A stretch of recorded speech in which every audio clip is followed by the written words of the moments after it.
Hey guys, thank you so much for joining today. It's the final day of Hackport. Oh my God, this week flew by. Super fun. I hope everybody's still moving around. My body was definitely a little slow this morning, but the mind's still fresh. So anyways, I'm super excited for this panel. I have to thank Kathleen so much for working with me. The metaverse is a topic that comes up a lot these days. It's a buzzword for sure, but I think the metaverse can mean a lot of different things, and there's a lot of things in the framework of that we can hopefully discuss today. I'm gonna pass this microphone over to one of our volunteers. So for Q&A, definitely stick around, and we'll pass this mic and have fun, guys. Thanks. Thanks, Sean. Thanks. Hi, everyone. Good morning or good afternoon. That's right. Good morning. That's what it feels like. What I was just thinking about was really funny. About 4 or 5 years ago, maybe 4 years ago, I came to Tree Fort and my good friend had said, nobody's going to know what the metaverse is. And I said, really? And I walk in and this shirt was what they gave me. Welcome to the metaverse. And I was like, Boise's got this. This isn't so behind. Anyway, I'm Kathleen Cohen. So happy to be here and with this crew, this A-list crew of folks that I've just recently connected with. I'm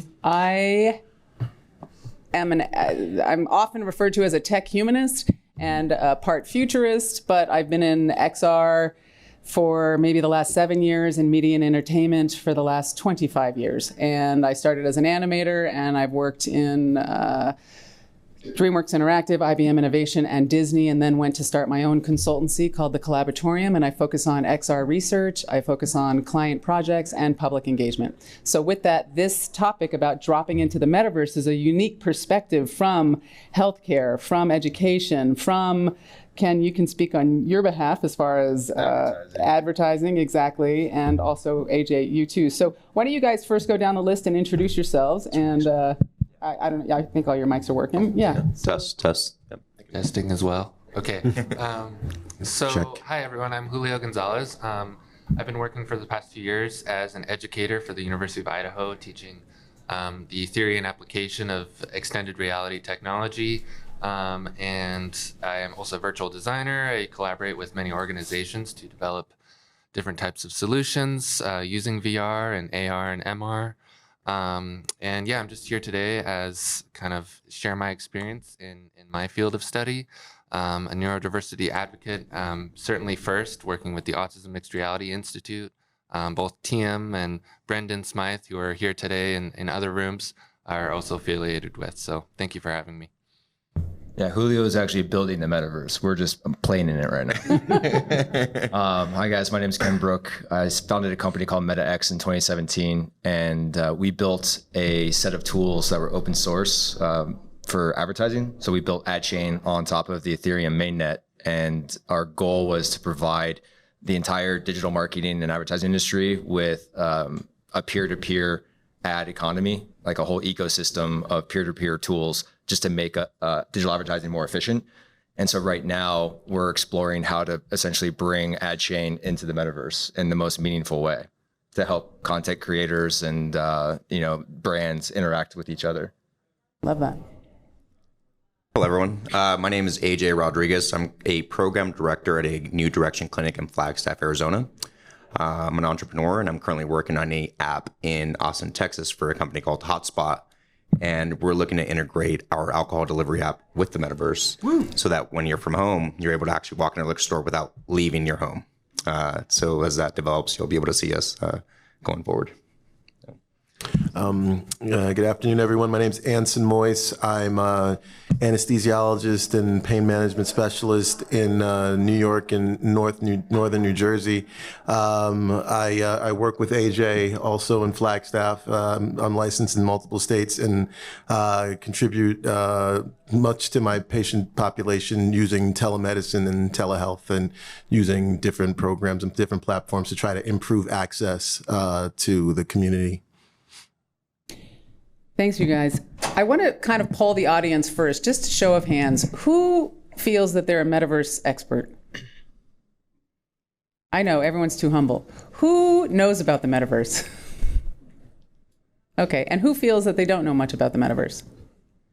Okay, this is awesome. This is great.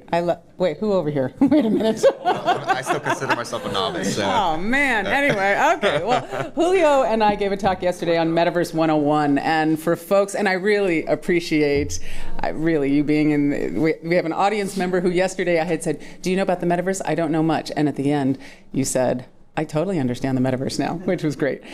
So our definition of the Metaverse from yesterday, just to sort of set the frame here, was three things. The Metaverse being combined of world building and all these worlds that we may or may not know from gaming and other, the avatars and the people that are in those worlds, and then the marketplace of goods and services funded by, you might use NFTs or blockchain or the marketplaces. So these three areas make up this so-called metaverse, not a place, but an experience. And we're in this experience economy, right? So I'd like to hear from each of you what your perspective is on this so-called metaverse, whether from world building, whether from you as an avatar in it, or from the marketing, goods and services and the commerce side of that. So if you guys could just share a little bit about how that applies to your current work and what drives you, that would be great. So for me, in terms of definitions, I like to say that it's new ways and more ways of accessing the internet, because the outlet for engagement is very expansive and certainly been magnified in recent years with VR technology, but it does come down to your standard, mobile devices, computers, anything that can essentially access the internet and give you presence and give you agency and control over your interactions. So when we start to recreate those social interactions, that's kind of where new possibilities come up for industries to come into this space and, just kind of explore that, and see what comes out of it. And that's the period we're in right now, is that exploring of the applications and the outlets of how we do that. That's awesome. So I just see the metaverse as this ongoing evolution of the internet. And, much like Bitcoin, the internet now has its own money. And the metaverse is just a new way to engage the internet. And it's hard not to get overwhelmed when you try and think about what this could mean potentially, because it could mean everything. It changes everything. It could. It probably will. Yep. All of it good, maybe not, but we'll see. So for me specifically, I would like to create the technical protocols to help exchange goods within the metaverse and allow brands to have more meaningful engagements with their potential consumers within this new environment. And so it could be a virtual exchange to be able to exchange goods like an NFT. An NFT could be anything like a hat or a pair of shoes. And so gaming is a big deal, obviously. Gaming is probably the leading driver of the metaverse adoption, at least onboarding people within the metaverse. So there's just a huge opportunity that we're just exploring. Like, how can we onboard our business and create a business model that makes sense given where the metaverse is at and where it's going? I'm just going to weigh in on one thing on the gaming side. I come from gaming, and from a gamer's perspective, we design how to level somebody up by rewards. And if we're walking into the metaverse with a gaming theory, I'm not so sure I like that personally. I think the architects need to be in the room, and the community planners, and the people who understand different, parts of humanity in a community, and not just leveling people up. So I have a note to come back to on gaming, but all right. Yeah. AJ. So from a consumer standpoint, I look at the metaverse as, I don't know if y'all recall, about 20 years ago, there was a game called Sims, and people go on and play on their PC and go on there and communicate, but they would never say anything. It was like, oh, right? Well, now it's 20 years fast forward, you're going to be able to interact with people. So if I'm jumping in the metaverse and I have to go to physical therapy, well, I can visit Dr. Moyce in New York, and I can be in the comfort of my own home, provided he's licensed in that state to do it. And this physical therapy will carry on, whatever I need to go through, what motions I need to go through, what needs to be done, as long as my therapy is being done, and I don't have to go through the hassle of driving 2 hours or 3 hours or an hour and a half round trip to get there. Maybe I'm dealing with some pain. Maybe I'm dealing with, whatever comes up in life. That's one thing. To me, the metaverse is an endless capabilities of what we can get done with it.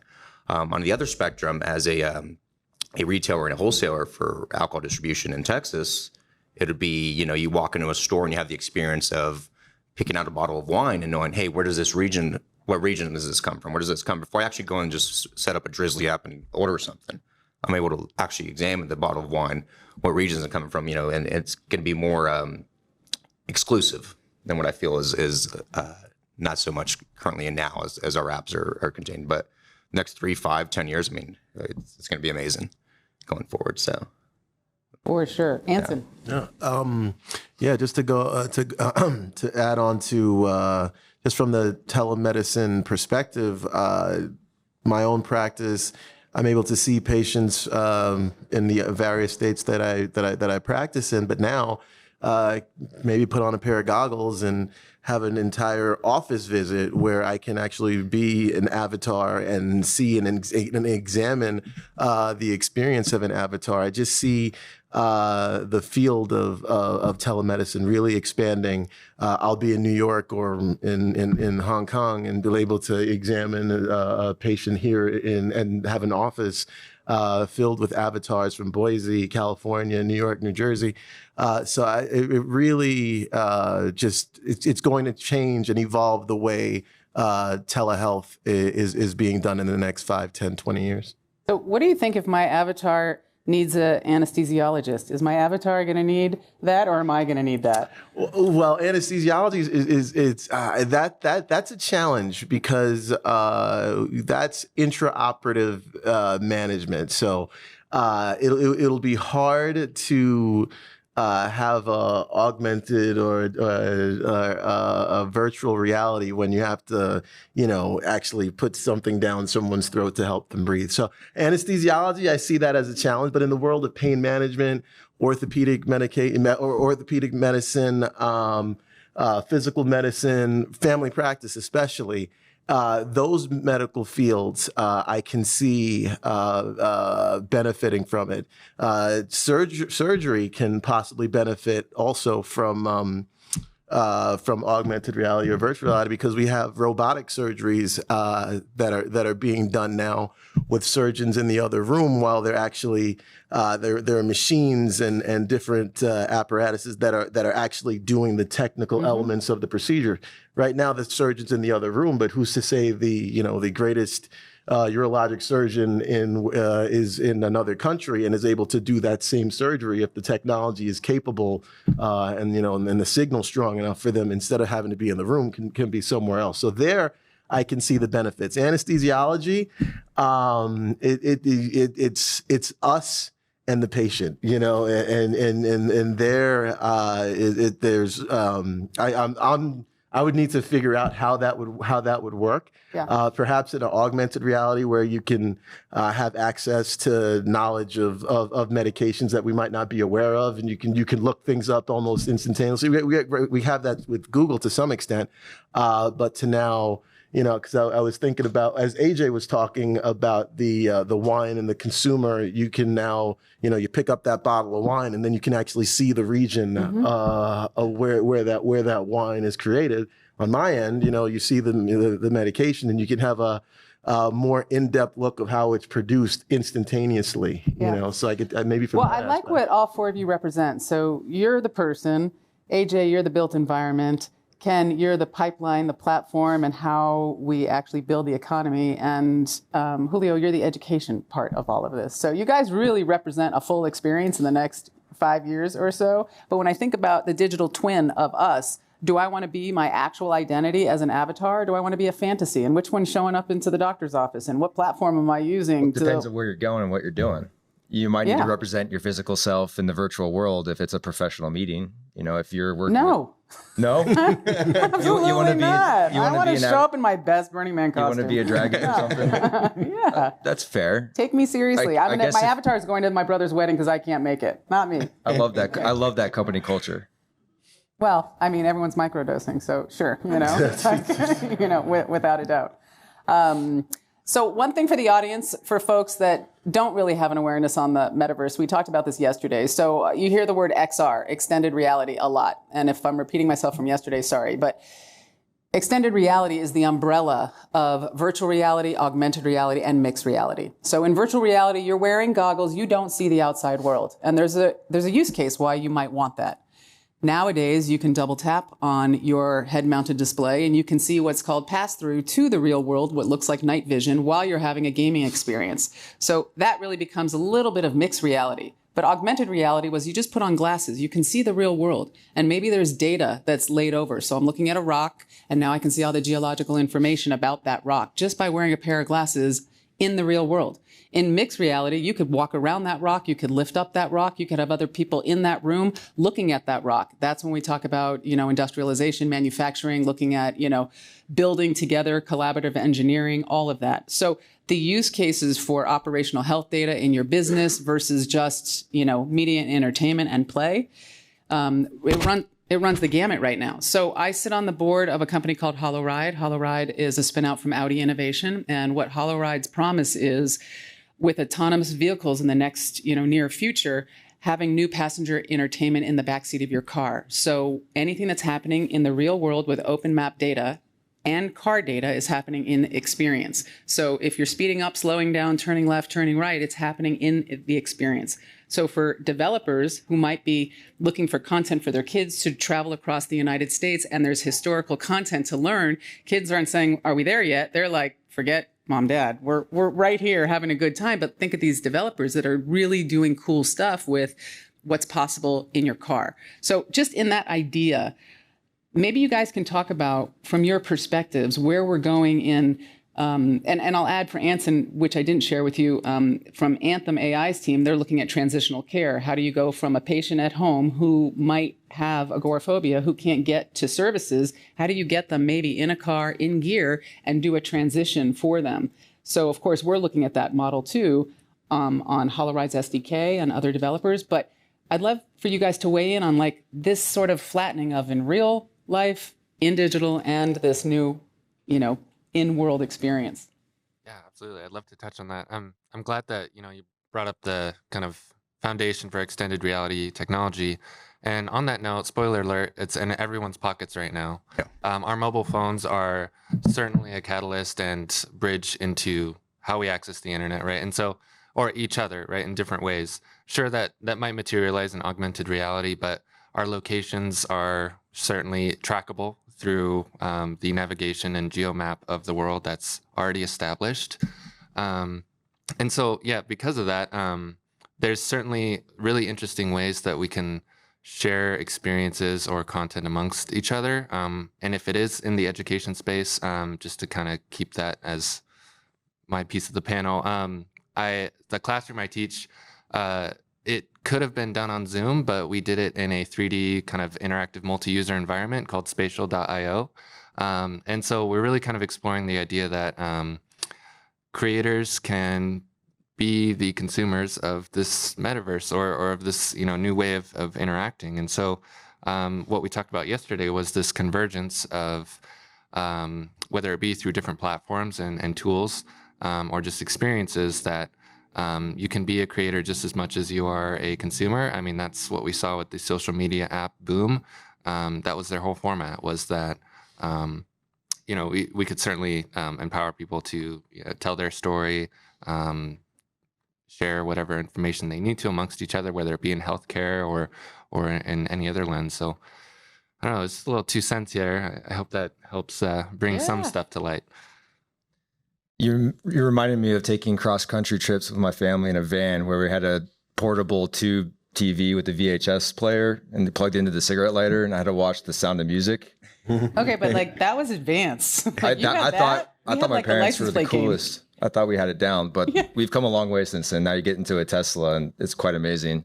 But where I see this going is potentially subsidizing the cost of a free ride. Maybe you have Tesla picking you up, self-driving, and it's a free ride for you because you see ads. So it's an ad-supported model. That's something that I think is definitely going to happen. How we're engaging with the metaverse now. I mean, it's still so new in its early days. But like Julio said, we can actually engage the metaverse on your phone. You don't have to have a headset or a lens on to be considered, in the metaverse. So it's going to be really interesting. And what's your feeling on Tristan Harris from The Social Dilemma and his Center for Humane Tech, his response is, if you're not buying the product, you are the product. Right. I mean, that's just the reality we live in. Data is extremely valuable. Brands want to have meaningful relationships with consumers, and they will do, whatever it takes to put their brand in front of the right person at the right place and time. And so the amount of data that we produce every day is significant. I mean, it's amazing how much content is being created every day. We're all advertisers too. We're advertising our brand ourselves. And so how you engage with other people, brands, and the metaverse, there's a limitless possibility. And we have the opportunity to potentially reimagine what the advertising model looks like. Is the ad-supported model the best way to monetize your audience for content creators? Mm-hmm. I don't know. Maybe not. We're going to show a video in a minute about that. Really? Yeah. Great. AJ, Anson, weigh in on a little bit of what we're hearing. So, I mean, they covered most of the main points, but from a consumer standpoint, I'd like to mention there was a movie that was, I forget about when it came out, but they were doing it was called Ad Buddy. So they would jump on a sub and then, or a train and then have enough money to pay on the train. So they'd have to carry this Ad Buddy and he'd go on there and he'd show you advertisements while you're going there just so you can cover your fare to where you need to get to. Huh. I don't recall what the movie was called, but it brought up a good point because it goes on. It doesn't matter what your socioeconomic status is. You're still going to be able to take a plane somewhere. You're just going to have to listen to ads all the way there. And I mean, not to reiterate anything of what they said, but it's something I still feel, again, I feel like I know enough, but not enough. Mm-hmm. Going forward. Well, we're all at the table at the same time. Right. We're all right here doing the same thing. It's the Wild West. Of course. Which is like everybody should feel really good about themselves about that. Well, let's circle back to your agoraphobic. Now I feel like there are benefits to that person suffering from agoraphobia. They're still able to get, in my case, quality healthcare with. I gave a talk yesterday about remote patient monitoring. They wouldn't even have to leave their house. They can monitor their vital signs, and that information, that data is going to get sent to their primary care physician, who is going to analyze that data, interpret what's going on, and if everything's okay, that it's fine. But if there is something that gets flagged, the provider will then reach out to the patient with, if they need to come to the office, they can, but they don't have to. They don't have to go all the time, but they can still have access to good quality healthcare mm-hmm. without having to leave their house. Which so is everyone going to be agoraphobic? No, but going to leave.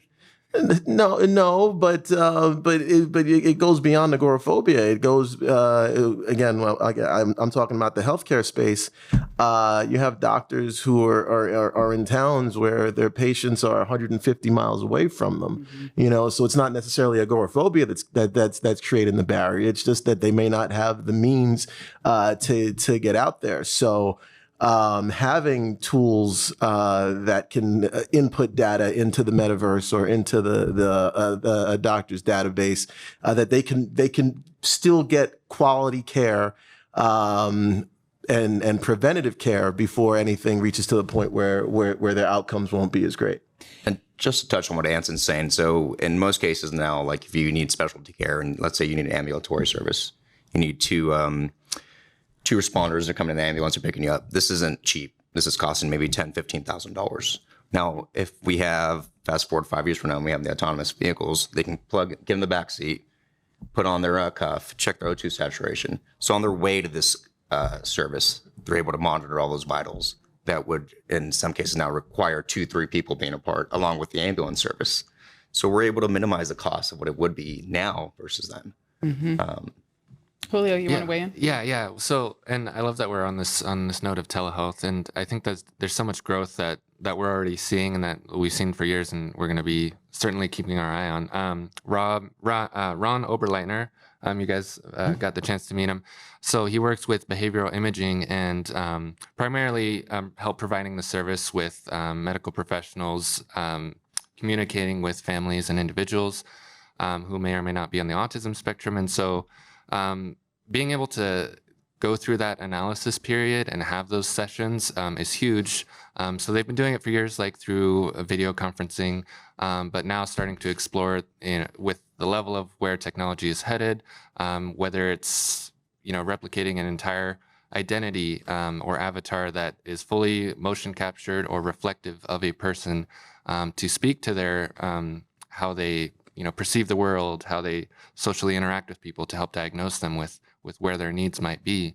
I think it's just huge. There's so many possibilities for it. Potentially for there's a lot that goes into that. When it goes to diagnosing someone, but in terms of the level of capacity, going off identity and the technology. Yeah, if I would love to know all my bio data every morning. I would love to know what I need to eat today, what if I need more vitamin D today, if I'm not supposed to or avoid emotionally X, Y, and Z today. There are enough Black Mirror episodes about this, but I would love that, because we're like the last frontier, our own bodies. Like, not knowing anything is ridiculous. I want to know the whole picture. So if a twin of me, my digital twin, can have all of this data and say, oh, in 5 years, you're based on your, go down the list, whether it's my DNA, and their data sets are updated, or whether it's anything current about my body, that I know in the next X amount of years, that's about what's coming on the horizon. You can get into the argument about manifesting, not manifesting, the spirituality, all of this, did we create it or not, But I would love to see my digital twin at work for me, medically speaking. So, with that, though, I do want to play this video, and this is not targeted at you, Ken, at all, but I know you've seen this video. Can we play 1 minute? And if you all have seen this, forgive me if you haven't. This is not dystopia. This is just what I prefer to avoid as we move into the metaverse. So this is Kaiichi Matsudo, who did a hyper-reality video. It has millions of views. This was done maybe 3-4 years ago. I promise I won't do this. This is a woman on the bus in Medellin, and this is her experience from getting off the bus and going to the supermarket.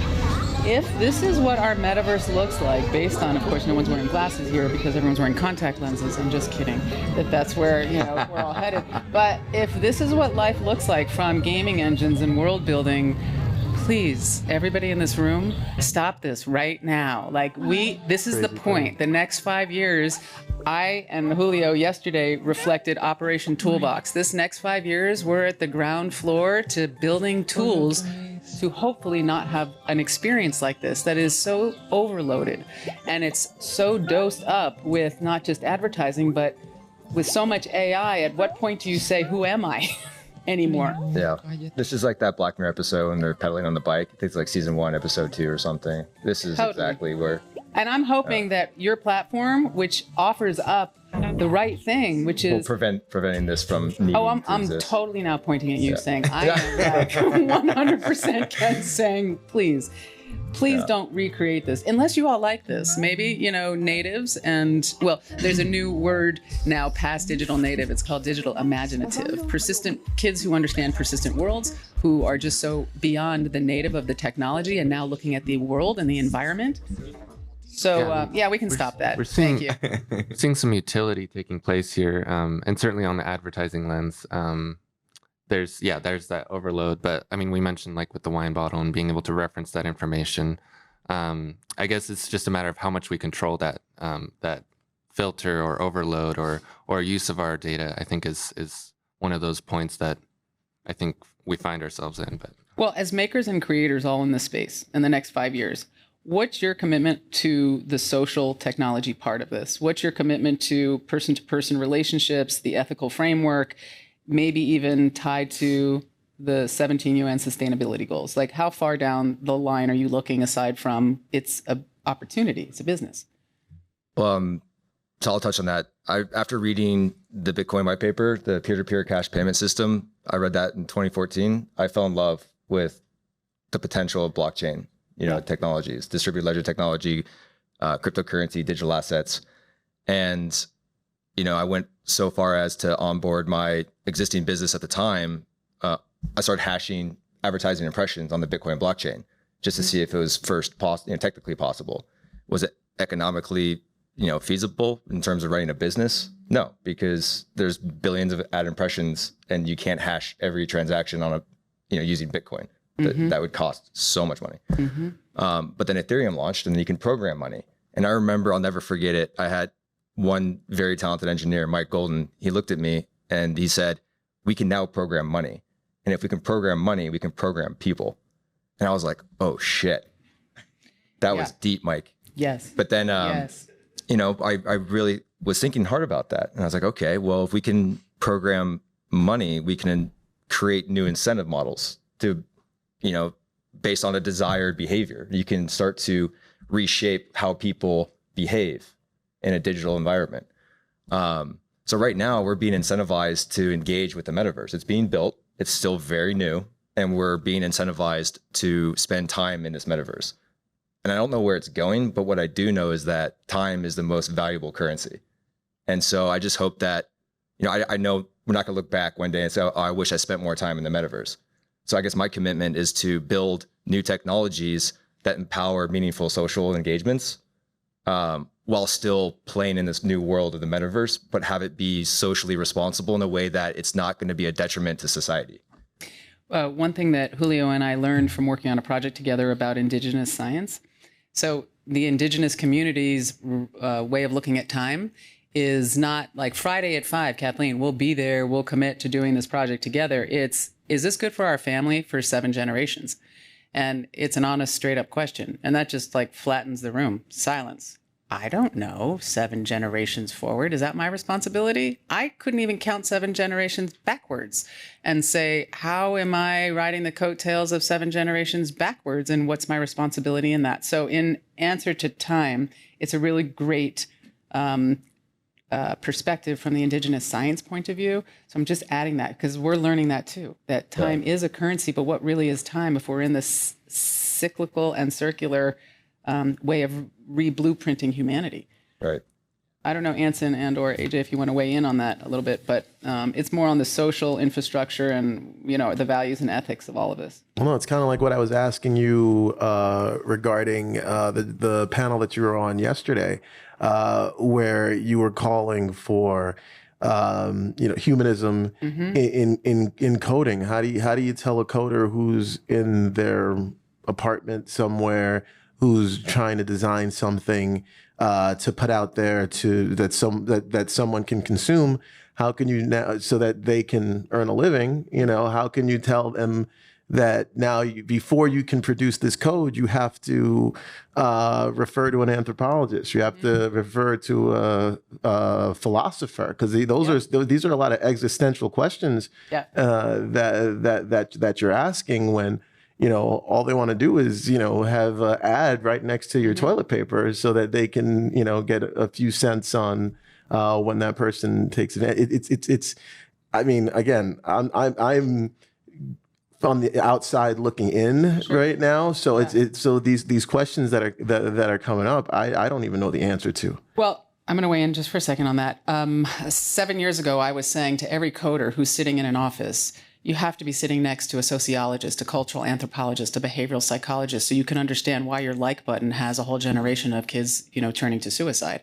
So you can't code until you understand what the repercussion is. But in the last 3 years, I've added 3 more things to the list, which was shamans, elders, shame researchers. I mean, not just Brene Brown, but like shame researchers who understand like the vulnerability of all of this when we put it out there. And philosophers who understand a new classification of ontology. So here's my answer. I have 2. Number 1, I'm going to put it on GitHub, and I'm going to say GitHub needs to invent Google Goggles. I don't know if you ever did this way back. It's no longer. But if after midnight you wanted to send a text to somebody, Google Goggles made you actually answer math equations first before you sent a text on your phone, and it made you in check before you send something. Something as simple as that on GitHub, who would say to you, have you checked it based on these facts? Before you commit? Before you commit to this line of code. Before the drunk text era. Just ship it. Yeah, just go ship it. And also, even somebody like Nike, and we're going to go to Q&A in 3 minutes or so, but like Nike's responsibility before 2007 was not thinking cradle to cradle. They were not thinking that when you were done with your pair of shoes, that was the end of their business model. They have now turned the bottom of your shoes when you're done with your tennis shoes into basketball courts, public playgrounds. So they have become responsible cradle to cradle from concept to when you're done with your pair, and it's on them what happens in the reuse. So do you have any thoughts about that in your visions of what you guys are up to? Well, in the design process, embedded should certainly be some level of research, awareness, and advocacy of what you're doing if you are the creator or builder of the space. I mean, you might be inspired by a certain media and it. So like something I get a lot is like, oh, I want to design like a 3D Zen garden. And as cool as it sounds, but like thinking a little bit more into that, that whole frame of thinking and architecture with Zen and Japanese culture has a history.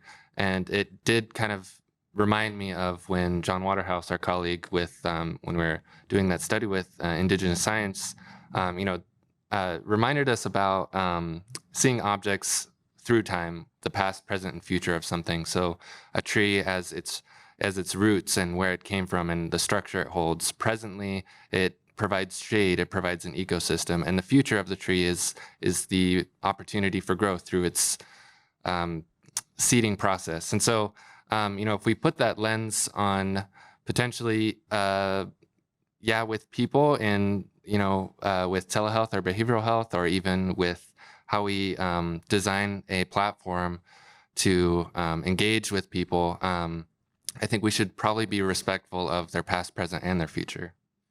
Great. I guess my thoughts on it would be, have some level of responsibility going into it. Like you said, you should have certain people in the room, or as many relevant people in the room as possible in the whole design process, from brainstorming, storyboarding, development, testing, whatever. So the unintended consequences could be better understood if you take the time and you invest into maybe collecting data, analyzing that data at a smaller scale before you do like a full release. So you can better understand, based on whatever it is you're building, whatever environment within this metaverse that we're going into, how people are engaging with it, how they're affected by it. Better understanding that relationship with real people before you scale it out, to the rest of the population. So I guess putting the right tools in place with responsible data collection methodologies to work with the relevant people with that data, analyze the data, better understand it before you just ship it and just make money and say this is a success and promote it, market it, and not have any moral responsibility of understanding what it's actually doing. I love hearing that from you. But realistically, how likely is something like that to happen when everything, is profit driven? How are you going to tell someone that you need to have that many people? It's the right thing. Yeah. But how are you going to tell a CEO who's motivated? How do you convince me, big pharma, to tell me I can't advertise to people when I'm funding your project and your research? Well, I think corporate brands have a responsibility, and I think the good ones will do it. Yeah. Well, as I was saying, the metaverse, it should certainly be framed more power towards the users and the people, and ultimately, I think they decide. I mean, there's a reason why certain fads were fads, and they just weren't as used because I think that just people decided like this is not something we want, and I think in the end, that's hopefully the end result. But this could go on for another hour, right? This would be easy. But we got to cap this because I want to hear from the audience. And if you guys have any questions, it would be awesome to weigh in now. And certainly we're all available if we run out of time because we have 9 minutes. Okay. I'm going to play an old and broken knee for a little bit, so I'm going to sit if you all don't mind. So I love hearing about new tech. I love hearing about directions that things are going. And I love hearing futurists talk about the great things that are going on. But in the spirit of a conference called Hackfort, as an old technologist, what I'm not hearing from you with your list of people who need to be side by side are the potential dangers and opportunities out there and what's being done about them. Doctor, you talk about surgery in the next room, and my first thought, and then comes the denial of service attack, or the switch of the data for the individual, or the wrong blood type that goes with that, and the list goes on. So my general question is twofold. One, as futurist, what do you see as the potential high end challenges. I'd use the term dangerous, but I don't want to be, I don't want to be over the top with the metaverse coming on board. And what are the 5 of you and your community doing to address that? Because I didn't hear cyber guys in your list of people who need to be sitting beside you coding. And the problem of new technology coming on board and then tacking on those things has made me a very lucrative career over the past 35 years. So. A great Anybody question. want to take a shot? I'll take a stab at it. You're absolutely right about cybersecurity. I think we can learn from the past and, try not to make the same mistakes twice. We're building this new environment using new technologies. And I think there needs to be serious investment from the beginning in anticipation of certain exploits, like even social engineering by avatars within the metaverse could be a danger, where you can manipulate someone in the metaverse to do something that benefits, you, not them, or it could be harmful in some way. And so, like I mentioned, putting specific tools in place from the beginning, making sure you're collecting data in a responsible way without violating data privacy laws, and then analyzing that data to better understand what potential exploits are, where these vulnerabilities exist. And that would be working with the engineers in the room. But it's still the Wild West. You just have to learn carefully and patch up the holes as you detect them. And at first, do no harm, wrong blood types, those types of errors, it happens in the real world, and that's a result of negligence. If you're a healthcare provider, you have a responsibility to protect your license and to protect your patients regardless of what reality you're in. So if they are in the other room, they have to necessarily make sure that all the safeguards that would be necessary if they were in the room would still be there, because you still have to, regardless of what world you're in, you still have to protect your patients. Well, I know I had asked a question on your panel yesterday or on your talk yesterday, but what's to prevent the email spam filter from someone soliciting you and telling you, hey, send me $100 million. I'm that prince in this country. I just need 20 grand from you. So it's still in this day and age, we haven't figured out how to stop those emails. So it's always going to be wanting to be a preventative, build that preventative social. Yeah, I was using an example yesterday, which was I put my wrong address into my MetaMask wallet and lost a bunch of money for a moment, right? And I thought I was being smart. And I was like, oh, geez, I spent more time on the being risk adverse and needing help from a live person to get that money back. And I ended up having to have a relationship with my bank to close everything down, which put everything else I do on autopay. It was a complete pain in the ass for 10 days. But my bank saved me. But nobody on the pipeline saved me as far as all the different transactions. I had to go through 3 gateways, and there was nobody owning that. There was no one to call. And that's what this next 5 years to me is about with cybersecurity, is building these tools. How do you keep people feeling safe? And it's not just emotional safety, but how do you keep people feeling safe? So you're right for bringing it up. And yes, I'm going to invite you to the panel next to sit here too and weigh in on that. But I think that's what needs to get reflected in all of these conversations, is who is addressing that? What are the tools for that? How do you even begin to address that tool when an environment's going to be smart and know about you, and it might not be you, it might be your data, and your data was based on research you did for someone else for 5 years, and that's not you. And my avatar is not me. So what is me? We're walking into an existential crisis and also a creative renaissance. And I think there's 2 ways of looking at it. So I appreciate you bringing it up. I don't have the holy grail answer. We don't. We've been doing it for 30, 35 years. Right. So, right. If we did, we would tell you. Yeah, I know. Right. So the second question, as the old guy in the room, second old guy in the room, we talk about time being this thing, this final currency, but what happens when time, lean forward, transhumanism, what happens when time is no longer a currency and we're able to move ourselves into a space where, as an avatar and as a consciousness, I'm uploaded? What does that look like? I can weigh in a little bit here if you want, but I want to give you guys all the benefit here. Screaming Julio.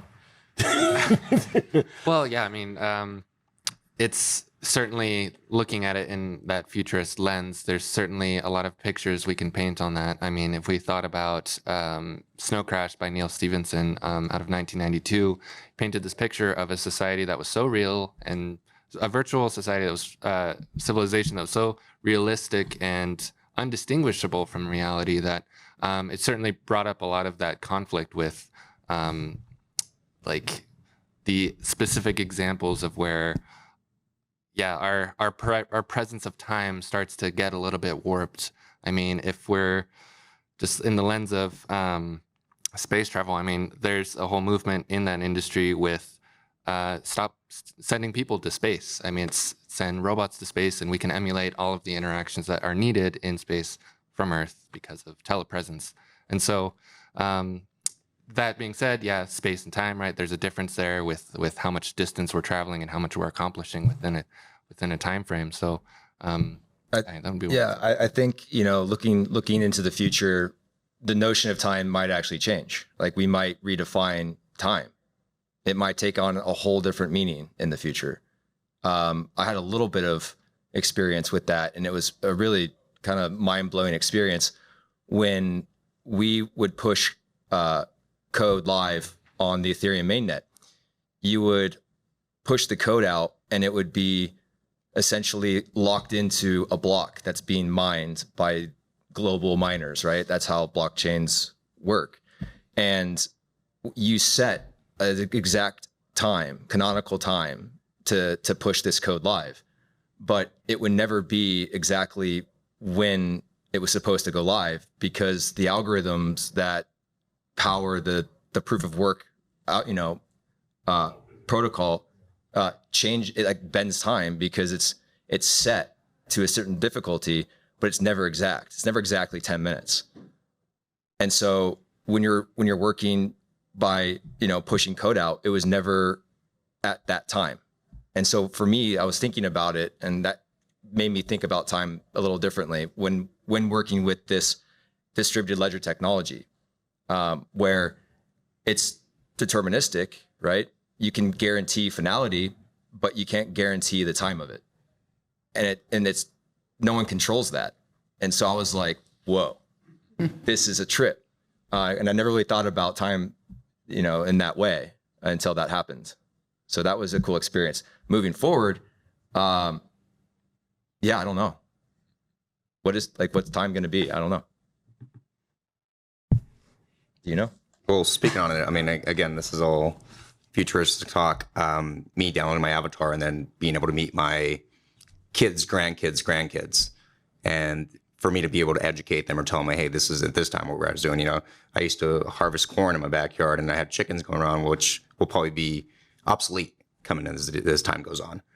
I think what will help dictate that is as AI becomes and cybersecurity becoming more in motion, we'll be able to control what we can put out versus like a lot now. I know people get information, they go, well, where do you get your news from? Oh, Facebook. Well, what are the facts on that? Well, Facebook fact checked it. Get out of here. Like, there's no sources, there's nothing to tie into it. I think as we going forward and we progress, and obviously, you know, in the last 20 years to now to the next 10 years, our progression as civilization is completely advanced. And it's scary. It's scary because we don't know what the future holds. We don't know what the next 5-10 years is going to hold. Yet alone the next 3 to 5. Yeah, maybe 5. Right. Maybe 5. Tom Emmerich said this from Eighth Wall. He said, virtual reality VR is going to be the death of death. And it's an easy sentence to digest. But when you think about it, you're like, wait a minute. Virtual reality is going to be the death of death. Right. So there's going to be no death because soon man and machine merges. So there is no death. So is human existence going to die because of now us becoming humans, becoming robots, robots becoming human? What does that look like? So that'll be our next talk. So I think we're out of time, which is a bummer because I know there's some like questions and we're happy to chat. But thank you all. And thanks to this great team of panelists who represent a different segment of this future. So thank you. Thanks, everyone.